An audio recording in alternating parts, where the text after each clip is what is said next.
It's a pleasure to see you all here with this wonderful day. And as you know, there are few things that populists hate more than international organizations and cosmopolitan elites. And perhaps the only thing that they hate more is academics who study. So we are really delighted to have today Allison Carnegie and our own Ricky Clark, who will present their new author book. Allison Carnegie is professor of political science at Columbia University, where she also serves as director of graduate studies. Thank you. And she's the director of the Politics and Global Economy Lab. Allison specializes in global governance and international institutions, and she holds a joint PhD in political science and economics from Yale University. She has published in the top journals in political science, including the American Political Science Review, the American Journal of Political Science, International Organization, and Political Analysis, among others. She has published 3 important books: Power Plays, How International Institutions Reshape Coercive Diplomacy, with Cambridge University Press in 2015, Secrets in Global Governance, co-authored with Austin Carson, also published by Cambridge in 2020, and the most expected book of the season, Governance Under Fire, How International Organizations Resist the Populist Wave, just published by Princeton University Press, and co-authored with Ricky Clark. Ricky, as you know, is a member of our political science department, specializing in international cooperation and political economy. He has also published in the best journals in the discipline, including the American Journal of Political Science, the Journal of Politics, International Organization, and World Politics, where he and Allison previewed some of the research that they are going to present for this book. You may recall that just a year ago, on April 15 of 2025, in this same room, we presented Ricky's first book, Comparative Complexity, published by Cambridge. And so save the date, because we are reserving to 2027. For those of you who are following through the Kellogg channel online, I want to remind you that you can submit questions for our presenters during the talk using the box below the screen. And for those of you who are here in person today, I want to remind you that the book is available outside, and you should not read without a copy. Allison, Ricky, welcome. Thank you for sharing your book.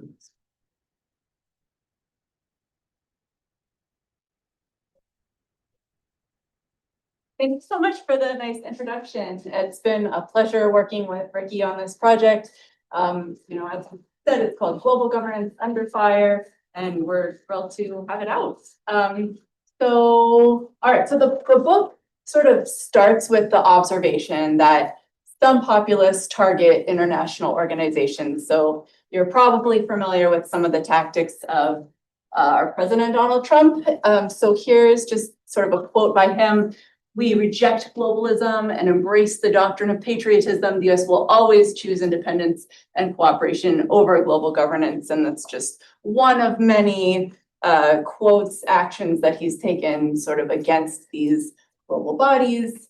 Over here is our recently defeated Orban saying, "We sent the muzzle back to Brussels and the leash back to the IMF," just sort of indicating his disdain for international organizations. And so Ricky and I, these are 2 very prominent examples of populists undermining international organizations. And Ricky and I sort of wondered, given you can't really see these numbers very well, but this is just over time, a bunch of different countries, given the wide variation in populism over time and cross-regionally, we wondered if this is a more systematic thing, and if so, what the implications are. So in the talk, I'll introduce sort of our theory of what's going on here and give kind of an overview of the project. Ricky's going to talk a bit about a deep dive into one of our empirical chapters, and then we'll conclude with some implications and takeaways of our study. So the broad question, as I said, that we're looking at is, do populists generally target international organizations? And then if so, how do they do that? But then that's kind of the preliminaries of the book, and the bulk of the manuscript is really looking at this question of, if so, do IOs fight back? Because the literature often treats international organizations as these passive actors, and global, it thinks about global governance as sort of crumbling under the weight of populism. And we're saying, well, IOs have some agency. What are they doing in response? And then, given what we find there, what are the implications of their tactics for the quality of global governance?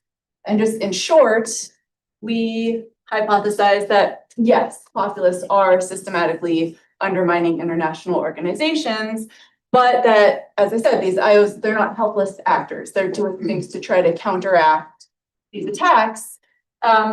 And specifically, I'll talk about their 4 strategies that, as we sort of categorize them in the book, that they can appease populist leaders themselves or their constituents, or they can sort of work around them. They can sideline these actors. And as I said, I'll talk more about that. But the implications, though, are that these tactics can potentially decrease transparency, perhaps IO legitimacy, and they can even fuel additional populist resistance. So sort of the opposite of what they're trying to accomplish in some ways. And so in the book, it's not one of those studies where there's a very neat causal identification strategy per se. It's more of like, we're throwing so many studies at you that we're going to try to force you to agree with us. And so we use regression, text analysis with the original data, survey experiments, elite interviews, case studies. So it's very multi-method. Okay, so first, if we take up the question of why populists might decry international cooperation. And there we're really relying on the definition of populism from the literature, which highlights 2 essential features. One, populists are anti-elite. So they dislike scholarly knowledge or, the elite at these international organizations. They trust ordinary people, lived experience. And so that's kind of a defining feature of populists. And then the second one is they're very pro-sovereignty. So they do not like constraints placed upon them, which is one thing that IOs do almost by definition, right? To encourage cooperation, there are norms, there are rules that states agree to in order to facilitate this cooperation. And populists don't like to have their hands tied. They want more room to maneuver. And so since IOs do both of these things, we think that populists should push back against them. And so we're pretty agnostic about whether these populists that we're looking at are motivated primarily by genuine ideology or whether it's performative in order to, say, get reelected. We think it's probably some mix in practice, but either way, you end up with the outcome that they don't like these international organizations. So this is different, we think, other kinds of pushback against IOs where a leader will dislike a ruling at the WTO or dislike conditions placed on them by the IMF.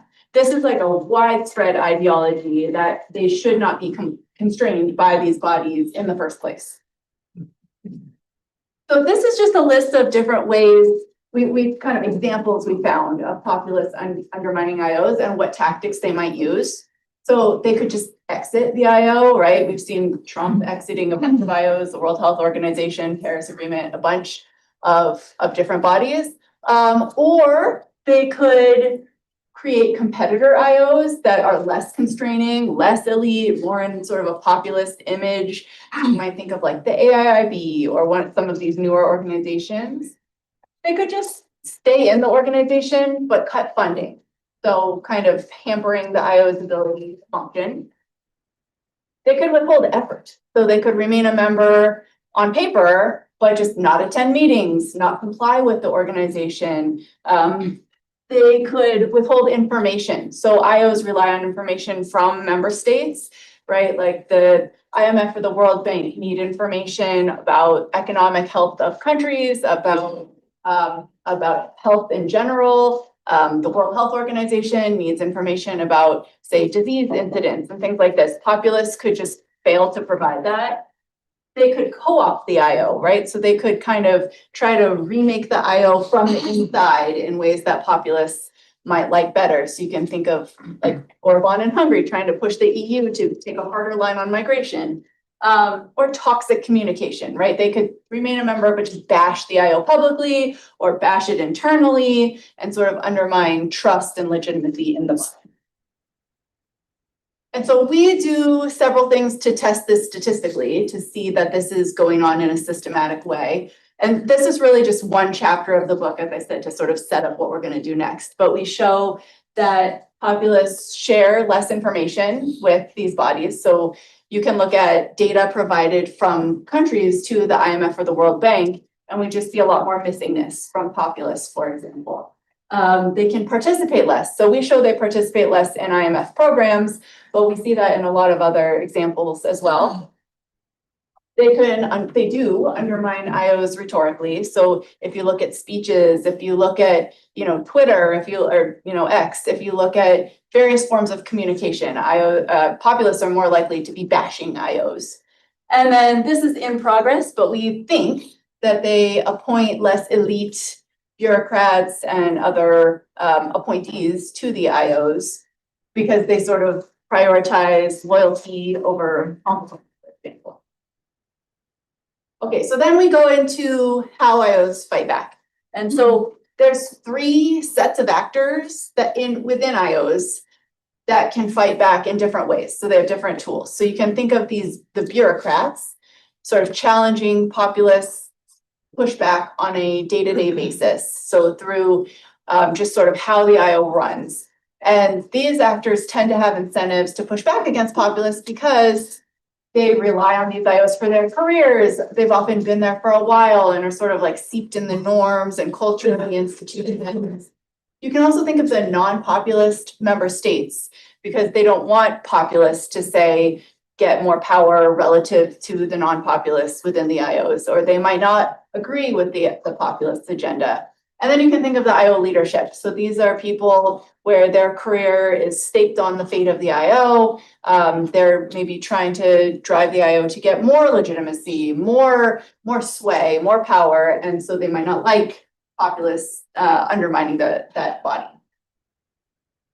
And so, as I mentioned, we hypothesize that IOs fight back in these 4 particular ways: appeasement and sidelining. And IOs are sort of a 2-level game, right? There's the constituents and then the leaders. And so it's kind of Putnam-esque. And so I'll go through each of these cells individually. But so the first tactic that IOs have is to just give populists what they want, right? Populists often make specific demands. They might want more sway over an international organization, fewer conditions, fewer regulations, whatever they want. The IO can just say, sure, fine, have it your way, and hope that that will stop the populist from undermining the IO further.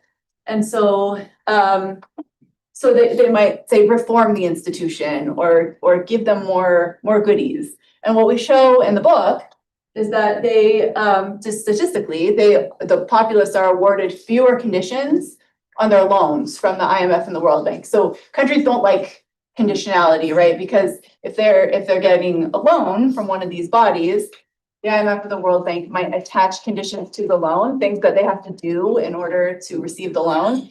And these are not politically popular things. It might be like retrenchment or something like that. And so they don't like that. And so just kind of, we show that statistically, but also just anecdotally, and I don't want to make too much of this because a lot was going on, but Syriza, which is a populist party in Greece, got the IMF to reduce the number of conditions on their loan from 46 to 8.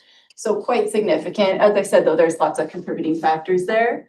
But if the IO is just giving populists what they want, you might worry that the populists might sort of co-opt the IO from the inside and sort of redirect the IO to the populist priorities, especially as they're getting more power within the institution. And as a result, the IO could lose legitimacy in the eyes of its sort of base of support.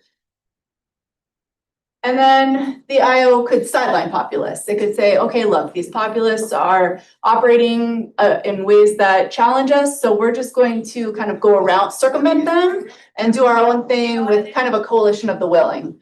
So in this case, you might rely more on states that are willing to cooperate. So an example of that would be creating the WTO is deadlocked, right? You could create the MPIA, which is kind of like an alternative judicial body that states opt into. So you're kind of going around the populist pushback in that way. And the IO might also boost their own organizational capacity. So let's say populists are not providing information to the international organization. Well, maybe they can collect it themselves, right? Like the UN has drones to collect data during peacekeeping. The IMF has people on the ground to collect data. So maybe they can just boost their own capacity. They could collect open source data. And so in the book, we show here that IOs, when there's populist pushback, IOs are more likely to sign cooperative agreements with other IOs.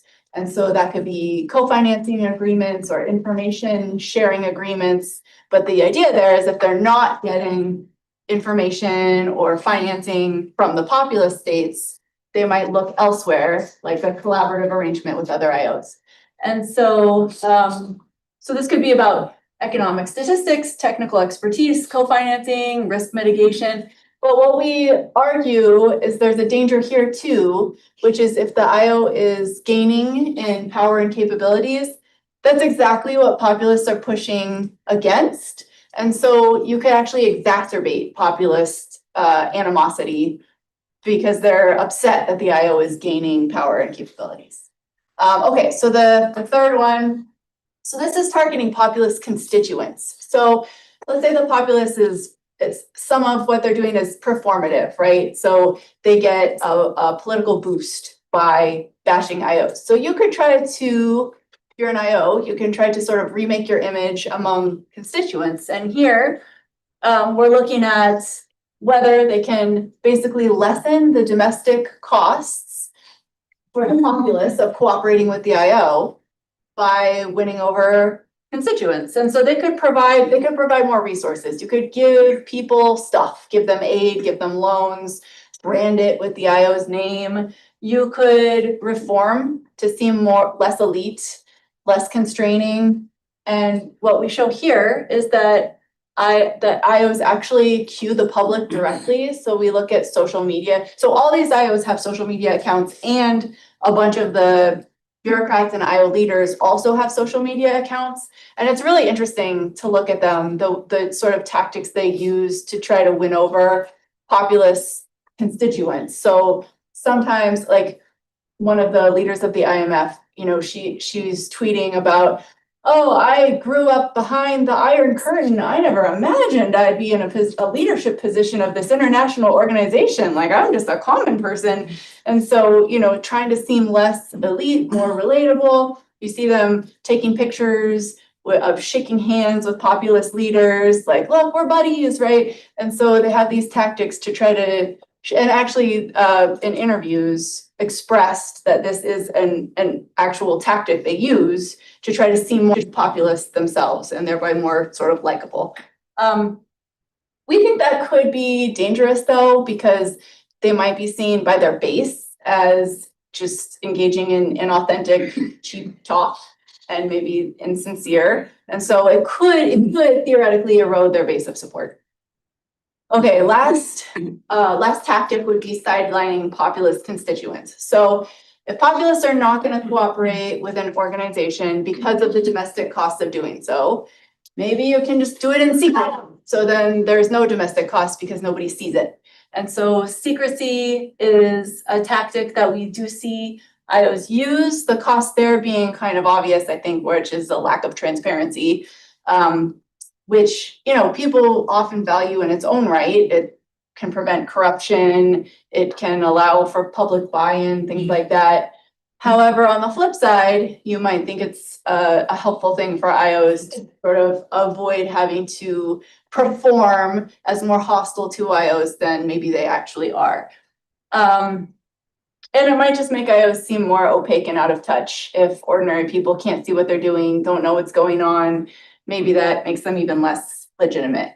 So just like as an example to sort of fix ideas on what we're talking about, and we give a bunch of examples in the book. They're not really like full-blown case studies as much as just illustrations of how this plays out. You can think of the relationship between Turkey and NATO, which has been quite contentious. There's been a bunch of grievances. Erdogan has specific concerns about imposition on Turkey's sovereignty regarding human rights, regarding air defense, right? So Turkey wanted to buy a missile system from Russia.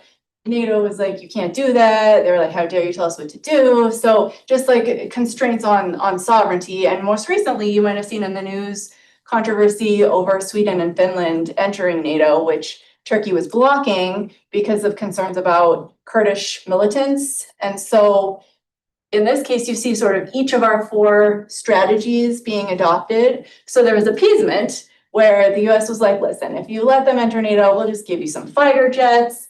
NATO strengthened its anti-terror laws to try to kind of reduce these concerns. It even hired a special counterterrorism coordinator to sort of show Erdogan they're getting up on terror.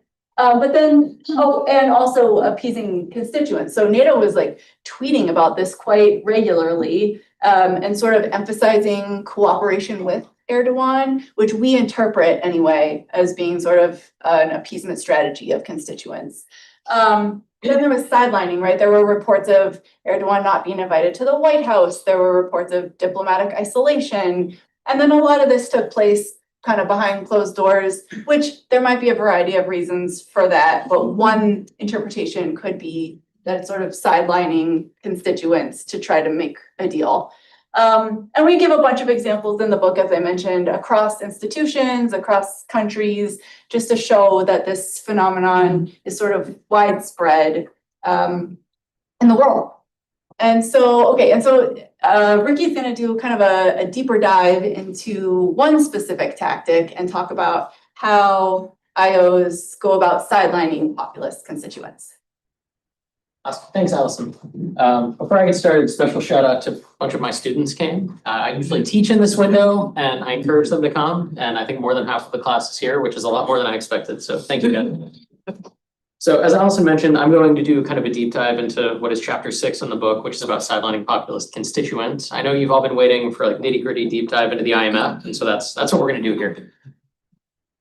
As I mentioned, we're talking about the IMF. We have a new measure of what we call covert participation. And so this is kind of behind the scenes secret engagement between governments and the International Monetary Fund. Specifically, there are these documents, which are called GRAYs, exciting name. And these are statements that IMF executive directors submit ahead of board meetings. The executive directors are the individual appointees from member states that represent their countries on the board. And the executive board is the highest decision-making body at the fund. So they're the ones approving loan packages, covering surveillance reports. If there are like changes to vote shares, they're the ones approving that. So this is really the important body in the institution. The idea is that states can influence the policy agenda through deliberations on these important agenda items. And the important thing about these statements is that they remain classified. They're in the IMF archive, and they're not declassified until after 3 to 5 years after the statements are actually submitted to the board meeting. So this provides an opportunity for governments to make potentially controversial sort of statements during deliberations over what the IMF is doing and to completely obscure that from public audiences. So we have comprehensive data, 55,000 of these GRAYs that span 99 countries that submit GRAYs over the period 1987 to 2017. They become more commonly used over time in our sample. And what we find interesting is that despite really hostile public rhetoric towards the IMF, you have GRAYs from executive directors under populist governments like Trump, like Berlusconi, who was notoriously really anti-IMF program during his time as prime minister, as well as an array of other populists, including some in Latin America. You're not going to be able to see this really well, but this just shows you some of the topics over time and just to show you that like these are coherent documents that cover the sorts of things you would expect. I'm going to highlight this one right here. So labor and employment during the 90s, right? You have some employment shocks. And then again, in the late 2000s, early 2010s, right? So labor and employment issues become more pervasive in these documents during financial crises. That's what you would expect. This is basically just to show you the variation in topics as we would expect given temporal trends. Some basic descriptive evidence to start. The average number of these documents that's submitted per year by populist governments, right, by the directors under populist governments is just over 24. And the average number for non-populist governments is around 10. That's a statistically significant difference, purely descriptive, of course, but we found that really striking as a top line result.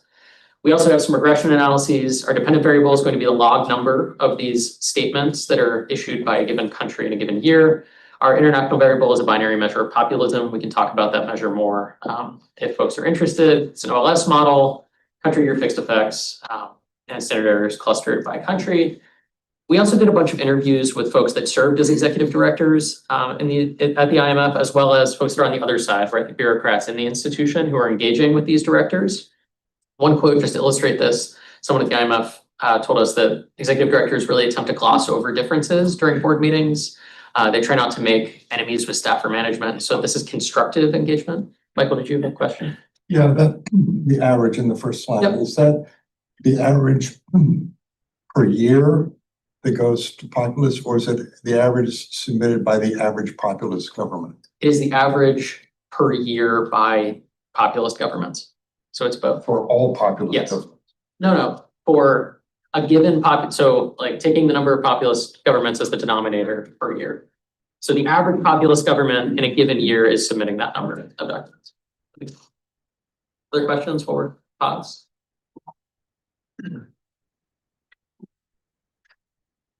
So just to show you what our main results look like for this regression analysis, I have the table if folks really want to see the stars, but despite, regardless of which set of controls here, we have some basic economic controls that might drive countries to engage more with the International Monetary Fund, thinking about like debt levels, for instance. We have expanded controls that include IMF-specific variables, geopolitical variables, and expanded economic covariates.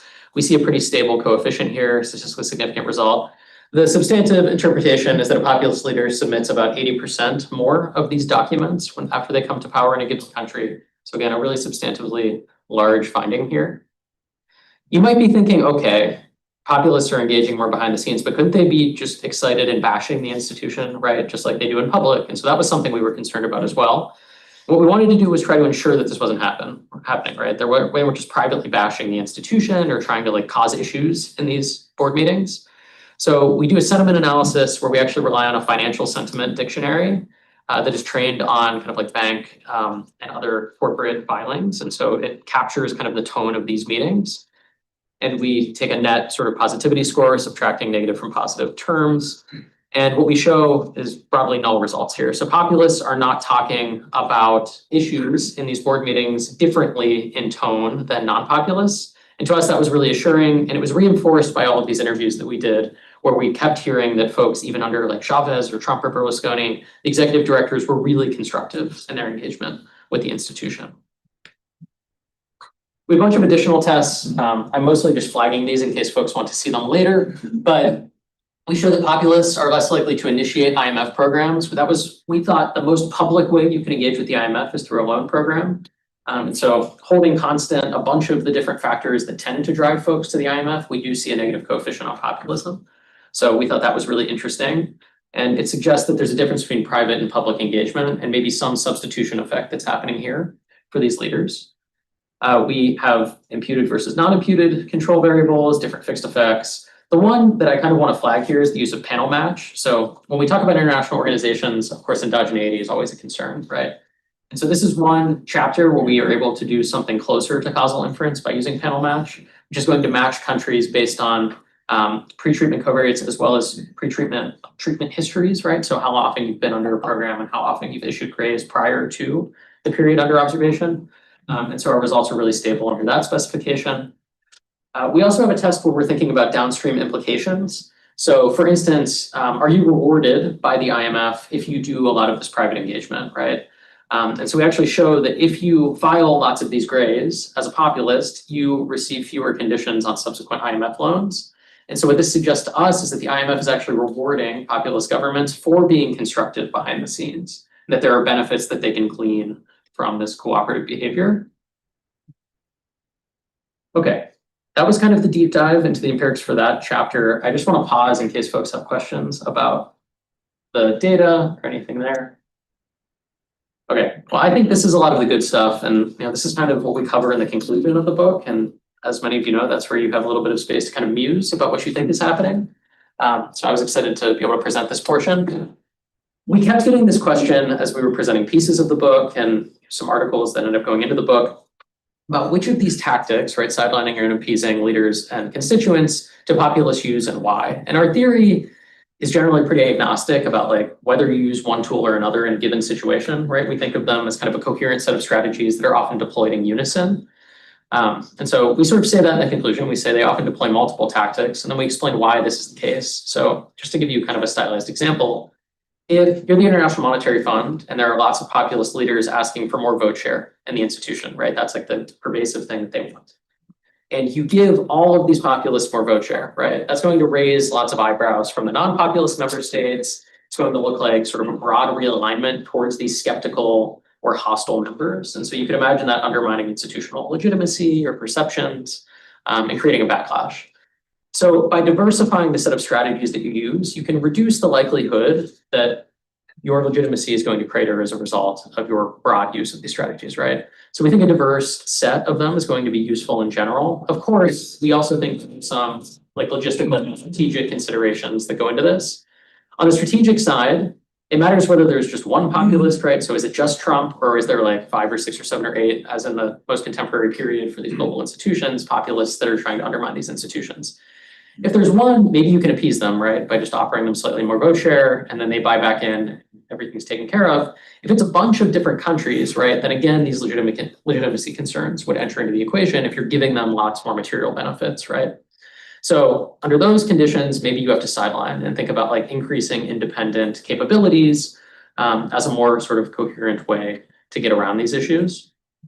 You can also think about uncertainty about preferences as mattering. So if you know exactly what the populist wants, say more vote share or fewer conditions, appeasement becomes more viable. If it's not quite clear what they want, right, they're just making really kind of abrasive statements in public and they're not making tangible demands, then maybe you have to think about a different set of strategies. So strategically, those are aspects that might matter. Cost and feasibility also matter. Some institutions are resource rich, some are not. Some institutions have really strict like voting rules in order to change things. Like at the IMF, you need 85% of the votes in the institution in order to re-award change vote shares, for instance. So if the demand is vote shares and you're at the IMF, it's really hard to get that passed in general without consensus. Some institutions have weighted voting, some operate by one country, one vote, and everybody has a veto. So of course, these sorts of considerations are going to matter. One thing to flag is that a lot of the sidelining tactics are bureaucrat level, like initiative level for the institutions, such that they don't require member states to vote. So you can sign an information sharing agreement between IOs at the executive level of the institution without any say from member states. So sidelining might be more important if there are all of these choke points in the institution relative to appeasement. The broad trade-offs that we talk about, appeasement is going to be easier for these large resource-rich institutions because they have more material benefits that they can award to skeptical countries. Sidelining is going to be easier for well-networked institutions because to substitute for the stuff that you're getting from populists, right, you need to have productive relationships with NGOs, other international organizations, other member states. So those are sort of broad ways to think about this trade-off. We also come up with a typology of likely responses. You can see that we like 2x2s. So here, right, we're trying to think about sort of combinations of responses and assigning labels to them. We don't make a lot of this in the book, but we think it's kind of an interesting way to organize our thoughts. So if you appease the leader and the public, right, you're trying to get the public on board with sort of cooperative statements and you're giving the populist what they want. We think of this as common co-optation. And so Hungary in the EU is an interesting example because we have lots of cases where EU policies, right, are changed as a result of Orban making explicit demands or threatening to hold up legislation. At the same time, you have institutional leaders trying to emphasize that they are working collaboratively with heterogeneous preference leaders and skeptical leaders in the institution. And so you see sort of pro-Orban or pro-populist public communications happening in this space. This isn't to say that the EU never condemns Orban or wasn't worried about like democracy erosion, right? But it is to say that there's targeted outreach to the Hungarian population to try to raise perceptions of the EU. If we move down a cell to appeasing the leader and sidelining the public, What you get there is sort of just participation in the institution in broad strokes. So Italy under Berlusconi and the IMF is a perfect example. Berlusconi is adamant he's not going to take an IMF loan despite Italy's sort of fragile economy at that point. That year at the IMF, that first year that Berlusconi is in power, Italy submits the most grays of any country to the IMF. It's like 235 statements to the board. It's like by order of magnitude much larger than any other country. So there's tons of this behind the scenes communication that's indicative of sidelining the public. But there's also some cooperation that happens where the IMF sends a bunch of technical assistance missions to help Orban design his own austerity package, and they oversee that austerity implementation behind the scenes. So there's some collaboration that's happening there. If we go to the top right cell, we have sidelining the leader and appeasing the public. And so this is a case where we think the institution kind of just tries to survive until there's a leadership change. Brazil and the Paris Agreement is a perfect example where Brazil, the population is really pro climate change, right? Like really pro action on climate change. And Bolsonaro is really in favor of leaving Paris, right? He makes explicit promises that Brazil is going to leave the Paris Agreement. But everyone involved with Paris, the UNFCCC, et cetera, knows that the Brazilian population is generally in favor. And so there's a sidelining kind of attempt where they're working with municipalities and cities in Brazil to try and sort of enforce cooperation, right? They're encouraging other countries to try and provide financial assistance for protection of the Amazon. And so this is working around Bolsonaro. But at the same time, there are tons of public appeals being made to the Brazilian public about like, you have to really speak out and protest and care a lot about protecting the environment. Otherwise, we'll see Bolsonaro pull out. Bolsonaro ultimately stays in the Paris Agreement, mostly because he's really worried about the domestic political ramifications of exit, given the salience of the issue. Last, in the bottom right, we have sidelining the leader and sidelining the public. This is just disengagement, right? So the leader in this case, the country in general, is going to be completely disengaged from the institution. And this is really going to fuel hostility because the institution is going to try to progress without that populist country. The UN Population Fund is a really interesting example. Trump cuts off US financial support for the UN Population Fund. So the institution starts partnering with NGOs, firms, and other countries to help fill in financial gaps and does so really effectively. You also don't see any attempts from the Population Fund really to sort of reach out to the public. Instead, you see some lobbying behind the scenes to the Trump administration. And so one issue that was really contentious with the Population Fund was sexual and reproductive health, which is like really big to the mandate of the institution. And so in sort of behind closed doors interactions, the Population Fund, we've learned this through qualitative research, does a lot of appeals to the Trump administration where they're downplaying that aspect of their research. And they're sort of like, no, we're just pro-development, we're anti-poverty, right? And they're trying to use language that is more amenable to the Trump administration. So they're lobbying behind closed doors while publicly really separating themselves from Trump. We also have a bunch of, we think, policy implication type takeaways here. And I'm gonna go through this pretty quickly. But the idea was we wanted to give policymakers kind of a roadmap for how they could preemptively insulate themselves from attacks by populists and other skeptical leaders. And so we talk about preemptive sidelining and appeasement of leaders and then sidelining and appeasement of constituents. And it's going to look slightly different from what we talk about in the body of the manuscript, where it's more reactionary, right? It's like there's an attack and then we react to work around. This is a way to do so in a broad sort of set of strategies so that you don't have to be reactionary to every single attack. Instead, you're just broadly prepared. So I'll just highlight a few here. On the sidelining side, diversification, we've talked a lot about like diversifying sources of funding and information. And so that could be firms, UNICEF relying on Unilever, for instance. The WTO relies a lot on information submitted by private firms for dispute settlement. So that's one way to sort of eliminate states from the process. On appeasement, you think about institutional concessions. So one big complaint from countries that populists often then grab onto that's pervasive in these institutions is that voting power often doesn't match actual economic power. For instance, China and India, right, these middle income countries that have grown significantly economically over the last few decades tend to be underrepresented in economic organizations relative to their economic size. And so there have been lots of pushes for these institutions to sort of like preemptively address possible concerns here to prevent future disengagement by just rebalancing the institution to better match the economic reality. On sidelining constituents, we talked about secrecy. Some institutions have really robust secrecy provisions, like they have archives where they can, securely keep documents under wraps. Others have almost no secrecy provisions, no sort of like digital infrastructure.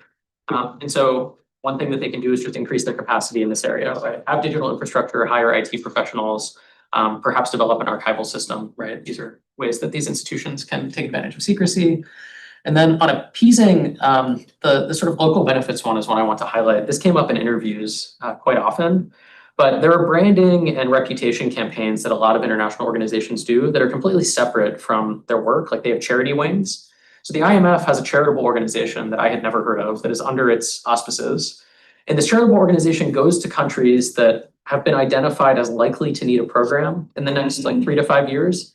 And they just do aid work. So they will build hospitals or schools, and they will prominently put the institutional logo on the school, right? Aid branding is common, but I didn't know that IOs did this preemptively.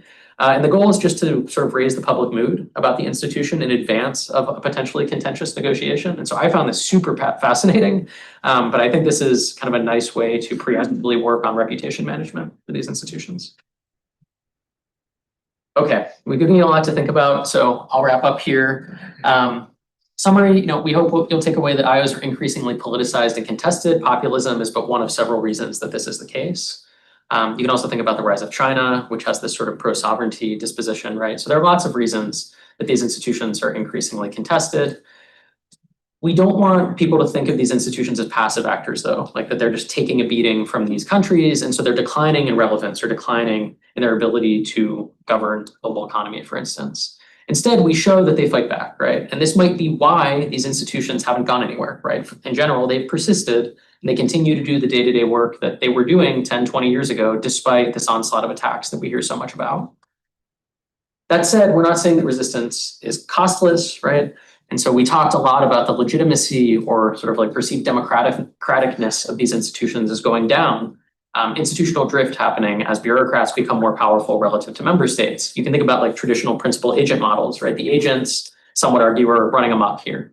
And so that has costs of its own. There are greater perceptions of distance between member states and these international institutions and potential elitism. And at the very extreme, this could empower populists by fueling the very grievances that they have in the first place with these institutions, right? That they're out of touch and that they're far from normal people.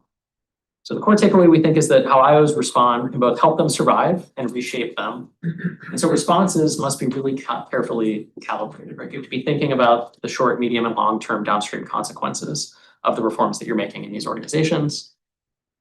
Since this book is published, right, and you might have thoughts on what we should do, I'm going to flag a couple of things here from future directions that we're thinking about.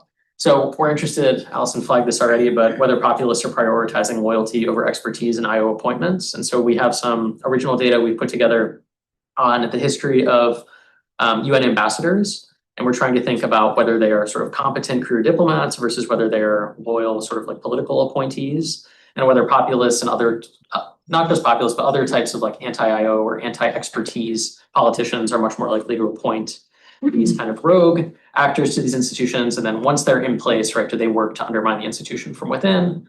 A second thought is how IOs are leveraging emerging technologies for sidelining. AI has become really popular in these institutions. That's probably not a surprise to any of you. But this, we think, introduces ways to perhaps substitute for information or some of the material sort of like contributions that countries make to these institutions. If you can substitute with in-house expertise or AI expertise, that could be interesting to explore.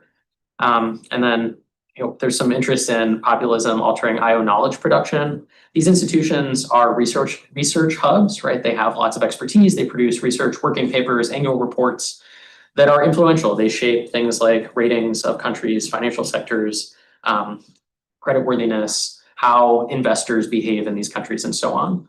And so we want to know whether populism is altering the sorts of things that these international organizations are researching, or the tone of that research, who's cited in those reports, and so on. All right, I'll leave it there. Thank you so much, and we look forward to your comments.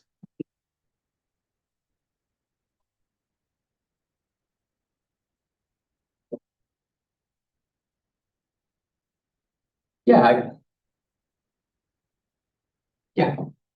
I was ask is one other potential strategy, are there any strategies for playing the domestic game on behalf of the international institutions? For instance, I think of like in the US, who are the constituencies for the UN? We know there's lots of opposition, but communities often have like UN organizations, there's sectors of journalists, legislators, scholars, and so forth, who could be considered a kind of UN constituency. Are there any kind of realistic strategies of international organizations for trying to kind of mobilize or strengthen domestic constituencies for? Thanks, Dan. I think it's a really interesting question. And it sort of takes the question of like appeasing constituents one step further, right? Drilling down and thinking about like who in the domestic population you're trying to appeal to. There are some examples where I think the general population is the audience. So one interviewee at the IMF talked about how, and I didn't know this previously, but in Greece, the IMF actually bought up Headspace and they ran TV ads trying to portray themselves as like pro-ordinary people. And they talked about how corruption was the issue they were trying to solve. And they just wanted rich people to pay their taxes, right? And so this was trying to portray them as like a friend of ordinary Greeks, right? Meanwhile, like the public sector is the biggest employer in Greece and they're firing everybody, right? So it wasn't a super effective campaign, but in that case, right, they're thinking about ordinary people, and so like mass publicity campaigns are the way to go. But in other cases, and maybe Allison, you want to talk a little bit about this, but at the WTO, like firms are a core constituency, right? And so you work harder there to sort of appeal to firms, get them to trust the institution and to submit information. I don't know, do you want to talk a little bit about that maybe? Yeah, well, just I could think in general, it's a really interesting question. I think in general, just the ability to signal differently to different constituencies is really interesting. Like there's a literature on Multivocal signaling. And just thinking about how you can use different methods of communication that different audiences will read. So using, say, like press releases to maybe signal more to elites that are more sympathetic to you versus, tweets or X or whatever to signal to those who are maybe less friendly, and to sort of cultivate different audiences for different kinds of messaging. And we've looked a bit at that, but I think that's actually a really interesting area to explore further. Please, you want to go, Scott? Either way, Scott, go ahead. Okay, thank you. Well, another impressive project. Congratulations. Just a few things quickly. Maybe you could say something about operationalization of populists. I saw Venezuela in 1994 to 98, which looked weird. I didn't have time to digest a lot. Yeah. Second, you alluded a bit to this, but I'm just curious to hear a bit more about your take on why populist governments file more graves. And then third, I didn't hear anything about heterogeneity among IOs, and I just wonder, is that not important here, or what did you think about that? Yeah. All interesting questions on operationalization. So we use a measure. There's an AE article by Fuke and co-authors from a couple of years ago. It comes out with a binary measure of populism that covers the entire 1900 to present period. A lot of the measures of populism that are really good, like the populist measure in Europe, is like geographically restricted, or other measures are temporally restricted to 1990 to present, like the really granular party level populism measures. And so we use this measure because the binary operationalization was sort of, we think, easy for interpretation, but also because of the temporal coverage. The way that it's constructed is the authors do a meta-analysis of academic articles in economics, political science, sociology, public policy. There might be one other substantive area in there, and they cover like the top 50 journals in each of these spheres. And they find information on whether academics in each of these areas had coded a given country as populist over time. And then there's some threshold above which, like if X% of academics have called this a populist, then it's probably a populist. So, I don't know the specific Venezuela cases that come up. It's possible. I think all of these measures, honestly, have a lot of, there's some error in them. You're going to have some weird ones. I think Chavez and Maduro are the two. Chavez and Maduro? Yeah. Okay. Yeah, so that's the measure we use. In some of the article versions of this, we have robustness checks where we use other measures for different subsamples, and generally you're seeing the same patterns. But for the book, it's that binary measure. On why we think populists are filing more grays, the IMF case we think is an interesting one, and this also gets to your heterogeneity question, but like countries need the IMF, right? It's the lender of last resort. And so it has more leverage over these countries than most IOs do, I think.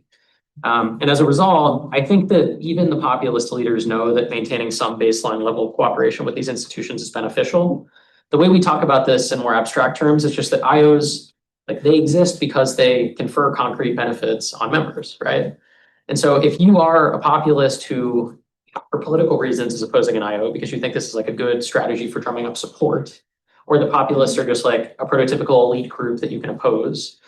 But you also know that there are material benefits to be gleaned, whether now or in the future. You have incentives to maintain some lifeline, right? Some level of cooperation. And so we think grays are a really convenient way to do that.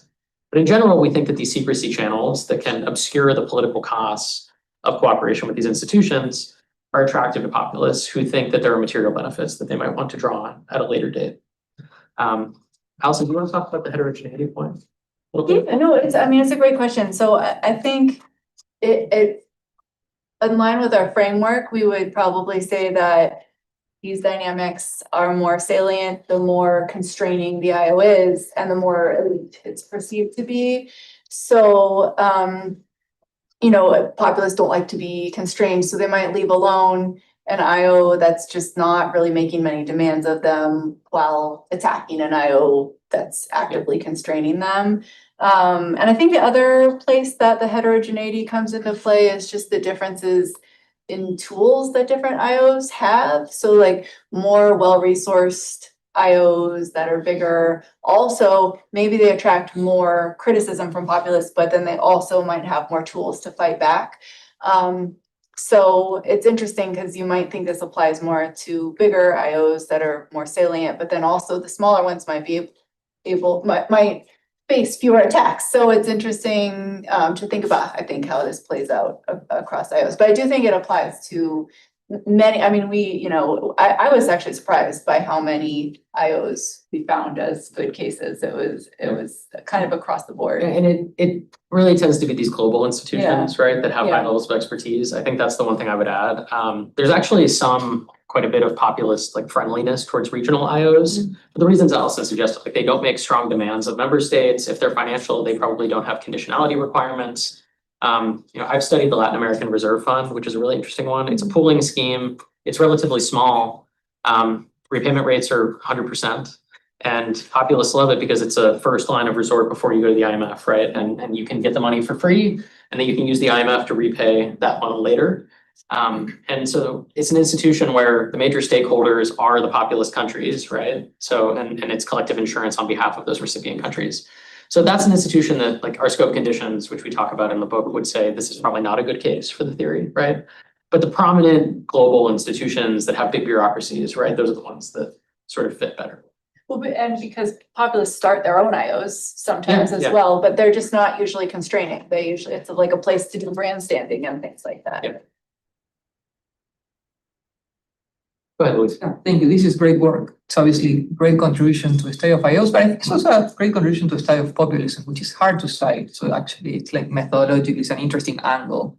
These grades in particular give you really detailed information of decision-making process that we wouldn't see otherwise. It's very cool. I also have a question about heterogeneity, but based on country that the IO is dealing with, right? And the Brazil example you gave about the Paris Accords, I thought was pretty interesting. In that I would expect much more variation in the reaction of the IO depending on the country. So I'm curious about what you take that case to mean, right? So one way, and I think it's very interesting, right, to point out that public opinion there was much more pro-fighting climate change, and Bolsonaro was not. So maybe that's it, right? So they are leveraging that division.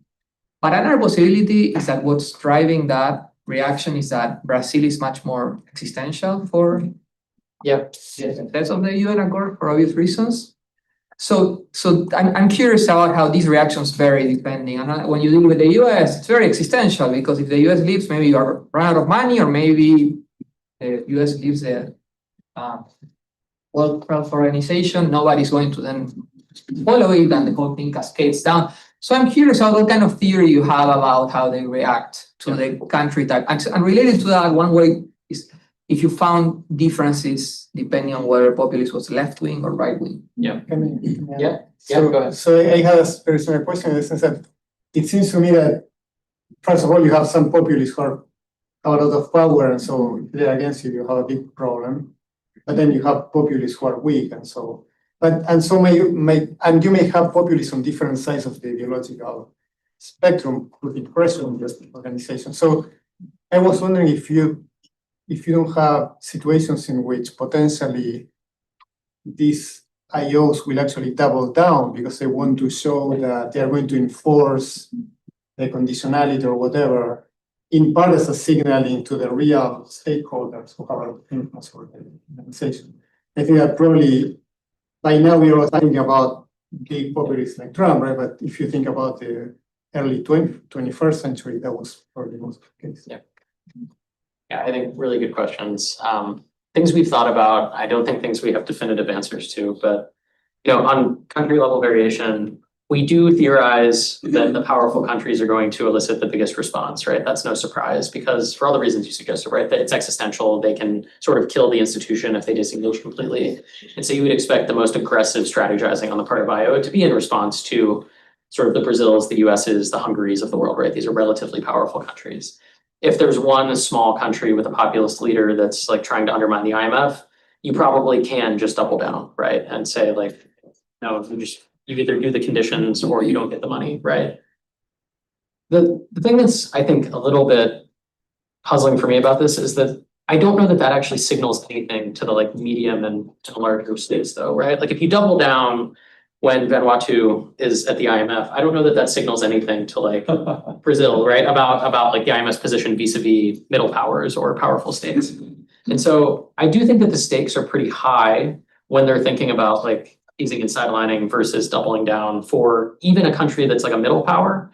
I like the Brazil case because Brazil, like remember BRICS, a middle income country, it's more representative of lots of countries in the global system than a country like the US is, right? This is true for Hungary, I think, too, right? Like a sort of middle power in Europe.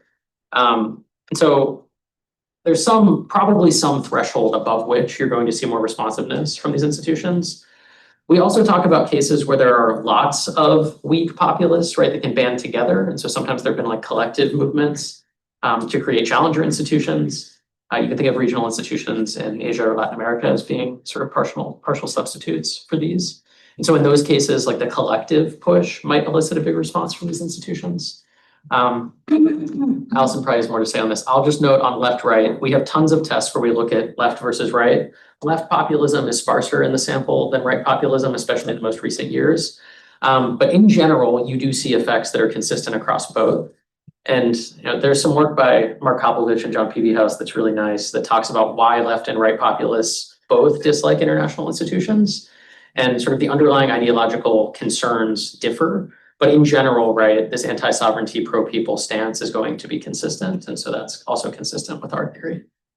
Yeah, no, I agree with all that. I would just add that while the stakes are higher for a challenge to an IO from a larger state, it's also harder to appease them. Like it takes more resources. So it's kind of pushes both ways in the sense of if you have a small state that's pushing against an IO, you can just like appease them with something small and they'll go away. Whereas it's hard, Trump, what are you going to do if he wants to leave the World Health Organization?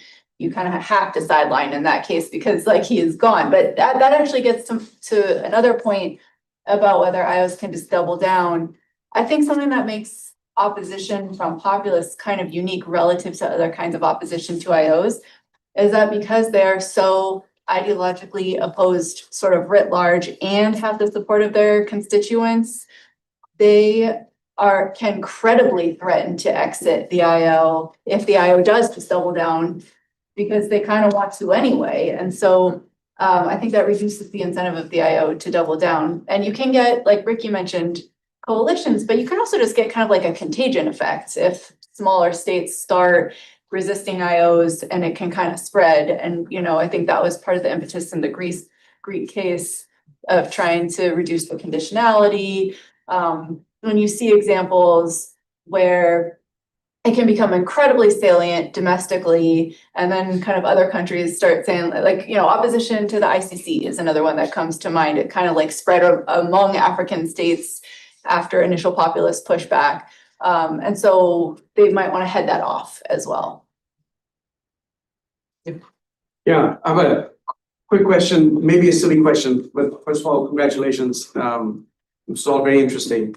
It's not about your research, but about something in the presentation. And I wonder if you would go back 3 slides. Sure. Where it was the matrix on and one more. Yeah, there. Yep. So I mean, it was very interesting. You spoke about Orban. Yep. And Berlusconi and Bolsonaro and Trump. But on the slide, you wrote Hungary, Brazil, Italy, and not USA. Yeah. Yeah, that wasn't on purpose. It could have been USA. That's yeah. All right, well, that's it. Sorry. It's a good point. Yeah. We don't actually even test any of this. This was like speculation. Yeah, this is inclusion item. Thanks. Mark. Comments on the book. I learned so much today. Just a brief question about, so you have these populists, right? They come to power. Often, it's kind of a surprise, not really surprise, but they have to figure out a lot of things, right? First, domestically speaking, and then on top of that, they need to figure out how to, engage with these international organizations. So I'm wondering if in your research you saw kind of a trial and error period at the beginning, right? Where, the populists try to find like the strategy that would work for them. Then of course also how the IO would respond. So I'm assuming that this is probably not happening right away, but then it takes a couple of years, maybe even for, new equilibrium to come into place, right? And to replace the previous one. And then relatedly, and you mentioned that as well, what about cooperation, right? I mean, also these populists need to learn how to cooperate, how to, find at least some other partners, right, who may have similar interests. And so this may also take some time and it's probably also more hidden, right, than obvious because they don't want to be perceived as someone who would collaborate with other partners as well internationally. Just thinking about the timeline here. So how long does it take for these actions to occur? Yeah. I mean, so in, I think all of the statistical tests we do, there's just a 1-year lag, right? So we're just saying like populist is elected in the next year. How does that change the behavior of the institution? I don't think we have tests where we look at statistically like time t+1 or 2, 3 and looking for differences in behavior over time. So that would have been interesting to do. But I think you're kind of right, especially for these sort of like fringe parties that suddenly come to power. I think there is a learning curve, right? They don't have folks in-house that know exactly what to do internationally. Oftentimes they got the bureaucracy, right? And so you have these diplomats that have like networked extensively abroad and know what to do, say at the UN. And suddenly they're gone and you're installing like a loyalist who has no idea what's happening, right? And so when we talk about ways that populists undermine institutions, this learning curve is kind of a part of the way that we think about undermining. Because if, say, you undermine your domestic bureaucracy, and so now all of the expertise that you use to generate domestically, reports, data collection, economic statistics, et cetera, you're not able to create. That has knock-on effects for these institutions, right? You can't report data you don't have. So that's like one area we look at, for instance, as on information withholding. So we try to take some of these domestic political like learning curves, I like that term, seriously in the book, and we definitely think they matter. But I think that it does generate some like qualitatively different implications then, right? Because it may not be that they're opposing the institution and withholding something then. Instead, it's like, well, domestically, they're purging experts. And then as a result, right, we have a lag in reporting to these institutions. And so I think theoretically then it matters, right? Because is it about knock-on effects from domestic politics or is it about like explicit targeting of the institution that is hostile? And so we have some tests. We have a World Politics article where we look at information provision in particular, and we can separate some of this out and say like, okay, when did they have the information and withhold it versus when was it the result of like domestic processes? And you see a little bit of both. So anyway, that's just one thing that came to mind. No, yeah, I agree. And it's a great point. And I think you're right that it's more iterative than we capture in our tests. Like we're kind of getting at the initial reaction, I guess. But like, I think about the WTO or some, for example, where Trump's very oppositional, the WTO floats all these reform proposals. So that's like stage 1, then like Trump shoots him down and like blocks it further. Ultimately, the MPIA is created. So I think it is kind of a more iterative thing where they try some things, see what works or what doesn't work, kind of change their strategy based on the populist response. So So I would agree with you, actually. Yeah, I think that's a great point. I also think like over time, right, there's sort of there could be a mainstreamification of these parties, right? If it's a fringe party and they get to power for the first time and then they realize like we'd like to stay in power, right? They may like you may have coalitions with longstanding parties, or they may start to adopt more mainstream positions in some aspects to try and retain power. So, I think it would have been ideal for us to have some measure of like, is the populist ideology moderated over time in some way, right? That would be interesting too. It's a cooperation question.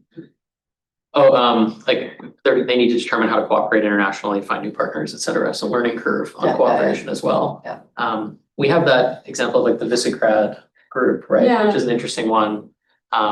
Which is, Orban like trying to create this new coalition of like anti-democracy, right? Countries. You have like, there are other examples of like counter institutions being created in some amount of time after populists take office. Like Xi isn't a populist in our sample, but like the Asian Infrastructure Investment Bank obviously was like framed as a challenger to the World Bank. And so I do think you have populists seeking out like-minded countries for new collaborative strategies. I've always had difficulty with the use of the word populist. Yeah. And so after listening to you for all this time, basically what you're talking about are leaders who are anomic. They don't follow norms. And that would be, I think, a better pitch for such leadership rather than the very complicated populist, right? So you if you use populist, you're putting Syriza and Berlusconi into the same bag. Yeah. You put somebody like Perón and Chavez, right? They don't follow norms. And so maybe anomic would be a better way to refer to them or define populists as leaders who tend to be anomic. Yeah, I think at least the way I think about populism, and I think you're right? It's a term that sort of means everything and nothing, right? We sort of pick a definition and run with it in the sense that these are anti-elite, pro-sovereignty leaders, right? And so to me, that suggests that they're against some norms, but not all norms, right? Not all like ways. no, right. But like if you think of, we're thinking about mostly liberal international organizations, right? So there's some set of like liberal norms that underpin these bodies. And I think you're right that populists tend to be anti those liberal norms. But I think, there are right-wing populists who are sort of pro some of the like neoliberal policies that end up being important on the right wing, right? And so that would be like consistent with some IMF policies. And there are examples of IMF loans to right-wing populists where they're actually quite partial to the government because they believe the government will faithfully implement like neoliberalism, right? On the left, if you're thinking about like, the International Labor Organization, right? You may find a good friend in sort of a left-wing populist that's super pro-labor, right? So I think it really depends on kind of the set of norms in the institution, and then, the norms that are common to these populists for us are just anti-elitism and pro-state sovereignty. I think it's a little more nuanced than sort of your definition, but I do think you're right that in general, right, they tend to be anti the conventional neoliberal, liberal policy norms. And the second point is that obviously in this relationship, the size and importance of the country matters. Yeah. Right? And so one would also think of maybe categorizing countries given size and importance and others, right? And to see whether that makes a big difference or not. Yeah, I like that. So we do exclude like influential countries. We've tried excluding the US, et cetera. Yeah, we have leave one out tests for every chapter of the book. So we're leaving out, one country at a time to make sure not one country is driving the results. For some of the papers that are in, I think there are 2 journal articles that are in here. I know for those we have split samples where we do strong weak. Like for the grays, for instance, you see consistent effects in strong versus weak countries. And for information suppression, same thing. But for the rest of them, I'm not sure if we did split samples in those ways. Yeah, and we could think further too about the tactics that the large countries use versus the smaller countries, because you do see more coalition building bandwagoning among the smaller ones, where the large country can kind of go it alone in terms of its opposition and ways that it might seek to undermine an IO. I mean, there is a really big literature on weak state influence in international Yeah. organizations. Like it's kind of been a hot area, I would say, in the last few years. There was just a special issue that came out in the Review of International Organizations that has like a bunch of really good articles on how weak states are influential. Part of it's voting rules, right? Oftentimes weak states have vetoes in Yeah. one country, one vote systems. Part of it is like they're very strategic. So at the UN, Sabrina Arias has some really good work showing that at the UN, weak states tend to keep the same ambassador for like decades. And so that ambassador is much more competent than every other country's ambassador because they have tons of information about how the institution works. And so they're better at getting agenda items on the GA agenda, for instance. So I think IOs are kind of a space where there's a little bit of a leveling between, like the powerful states are still going to be more important to the survival of the institution. But I think weak states are more powerful than like a gut reaction would give them credit for. Thank you very much. This is very good contribution to the literature indeed. I want to ask one question. I am from Turkey. I am not going to defend Erdogan in any way, probably exist, but I want to defend a little bit the southern countries in opposed to Western countries. Because have you ever think about dividing these countries between Western and Southern countries? Because at the end of the day, if you look at the international relations, it is full of hierarchies and imbalances.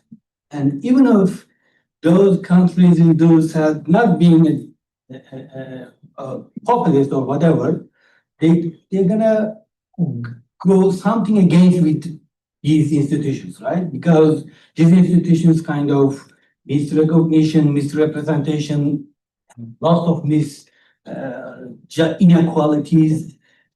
So there is going to be naturally, they are going to naturally go against in words and in deeds against these organizations. So I think it is a good option to look at these populists by dividing them Western and Southern countries.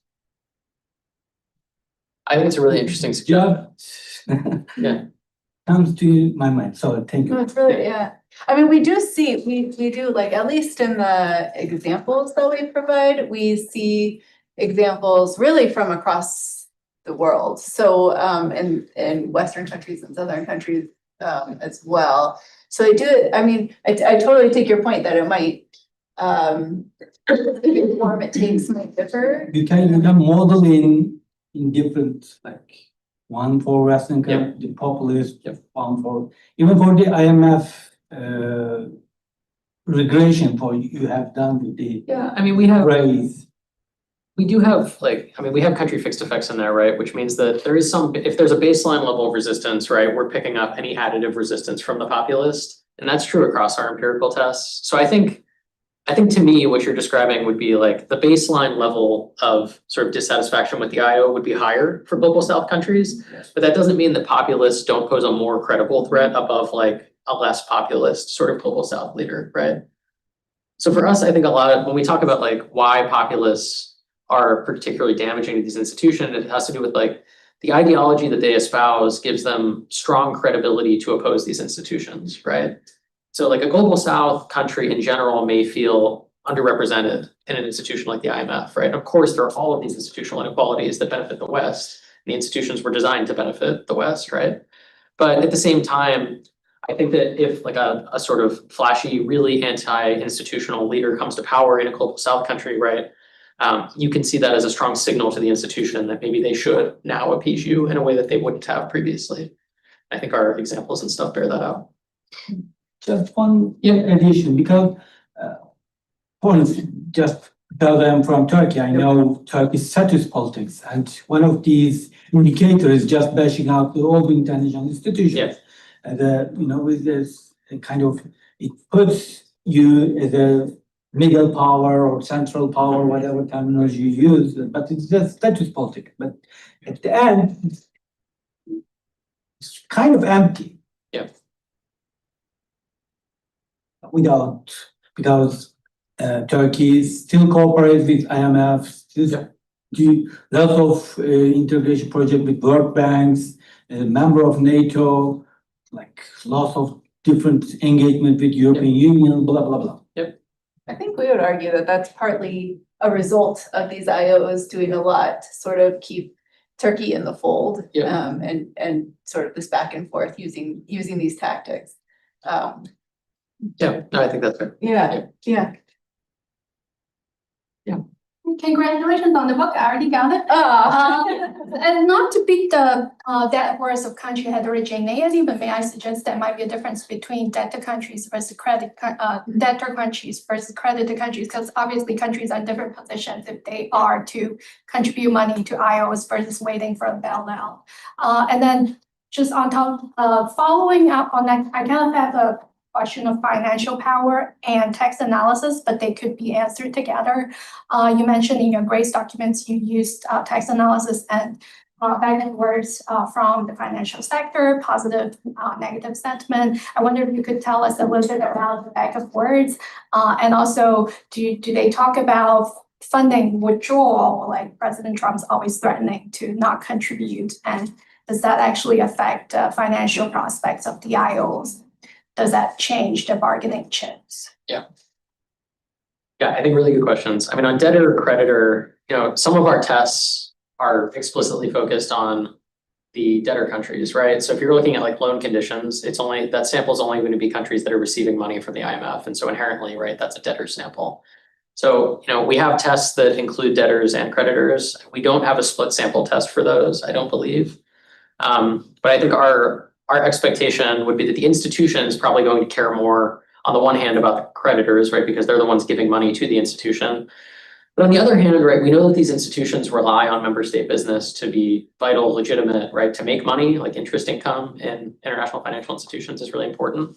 So I think our prior would be that both of these sets of countries are important and we would expect consistent effects across both of those categories. We didn't really do deeper text analysis with the grays than the sentiment analysis. We certainly could. And I think from when we initially started working on this project to now, right, text as data methods have like skyrocketed, especially with AI. But in general, like I've read a lot of these documents, they're really boring. Like they're super technocratic. Like IMF board meetings are often debating like very nitty gritty stuff, right? Like what is the surveillance report for, I don't know, like Vanuatu say, about the stability of their macroeconomy over the next 7 years, right? And so like submitting a gray is effortful. Like you have to type up this document and have something to say about a niche issue and submit it. But the content itself is quite boring. And for our theory, that's actually a good thing, right? These are like constructive levels of engagement from these leaders who are like actually trying to technocratically engage. If it was just like really polemical words attacking the institution, that would be a red flag. So I don't know that like a bag of words I don't know that you would actually be interested in the topics other than to know that like they're discussing economic stuff that is germane to the IMF. We have other tests where we look at IMF working papers, and that would be sort of a more interesting place for text analysis, I think. And if I may follow up really quickly, Bag of Words is still state-of-the-art analysis because at least from some research review from central bank communications, they still outperform AI models. AI has a non-replicability problems because you don't know what these AI companies are doing behind the scenes all the time. And that's a big problem for research. Thank you. So I understand that there is pretty much by definition a higher likelihood of populists like disengaging with IOs, but thinking about the strategies that IOs take as responses, wouldn't it be really similar disregarding whether or not it is a populist leader leading the state that is sort of disengaging? I learned, for example, that it's not the first time that the US withdraws from the International Labor Organization because Jimmy Carter did so in the 70s. And that's a case of a clear non-populist withdrawal from an organization. Was it any different, the response that the organization would have, or should we expect that these are just the strategies that IOs take when they are perceiving withdrawal intents from countries? I mean, it's a great point. So like we tend to find that it's more credible when populists threaten to withdraw typically. because they have the domestic support and because they have the ideological opposition. So like a good example might be the WTO, right? Like Obama had big problems with the WTO too. A bunch of anti-dumping cases went against the US and he thought the IO, there was a overreach, like it was, relying too much on precedent, things like that, instead of just the text of the agreement that was agreed to. Yet the WTO did not come to Obama with a bunch of reform proposals and try to fix things. It was just like, what are you gonna do about it? And, nothing was the answer, right? And so then under Trump, it was like, oh no, he actually might withdraw from the organization or kill it in some other way. So I think while a lot of states and types of leaders are opposed to many kinds of IOs, populists have this sort of like unique combination, which makes them particularly credible as a threat to the IO's vitality. Yeah. It was a great question. Yeah, thank you. Well, Allison, thank you so much for joining us and visiting us, and thank you both for presenting this wonderful. Thanks so much for having us. Thank you for your comments. It was such a pleasure.